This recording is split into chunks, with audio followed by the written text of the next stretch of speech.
So, hey, hello guys, welcome to our school. இன்னைக்கு நம்ம வந்து கிளாஸ் 11 ஃபிசிக்ஸ் கைனடிக் தியரியில் பார்ட் 2 பார்க்க போகிறோம். இன்னைக்கு நம்ம பார்ட் 2ல் மீன் ஃப்ரீ பாத் பற்றி பார்க்க போகிறோம்.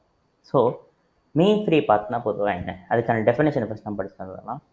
In a gaseous system, the molecules never move in a straight path without interruptions.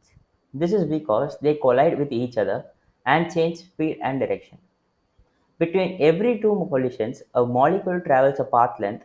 The mean free path is the average of all path lengths between collisions. So பொதுவாக மீன் free பாத் அப்படின்னா என்ன சொல்கிறாங்கன்னா, ஒரு gaseous சிஸ்டமில் molecules எப்பவுமே ஒரே டைரெக்ஷனில் நகராது அப்படின்றத சொல்லியிருக்காங்க. ஸோ இங்கே ஒரு இமேஜ் இருக்குது. இந்த மாலிகுல்ஸ் வந்து ஒரு இடத்துல போய் கொலைட் ஆகும். கண்டிப்பாக அந்த வாலில் போய் ஹிட் ஆகும்போது திருப்பி அதோட டைரெக்ஷன் சேஞ்ச் ஆகும், ஸ்பீட் சேஞ்ச் ஆகும். இந்த மாதிரி அது வேற ஒரு மாலிகுல் கூட கொலைட் ஆகும் போதும் டைரக்ஷன் சேஞ்ச் ஆகும், ஸ்பீட் மாறும் அப்படின்றத சொல்கிறாங்க. ஸோ இதனால தான் அது எப்போவுமே ஸ்ட்ரெயிட் பாத்தில் போகாது அப்படின்றத சொல்கிறாங்க. பிட்வீன் எவ்ரி டூ கொலிஷன்ஸ் அ மாலிகுல் ட்ராவல்ஸ் அ பாத் லென்த். ஸோ எல்லா கொலிஷன்ஸுக்கு நடுவுலையுமே அந்த மாலிகுல் வந்து ஒரு பாத் லென்த்தை ட்ராவல் ஆகுது இல்லையா.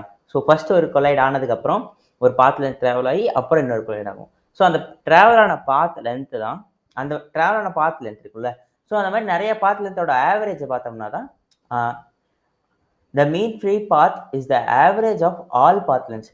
ஸோ அந்த மாதிரி எத்தனை பாத் லென்த் ஆகுதோ அந்த எல்லா பாத் லென்த்தோட ஆவரேஜ் தான் மீன் ஃப்ரீ பாத் அப்படின்றத சொல்கிறாங்க.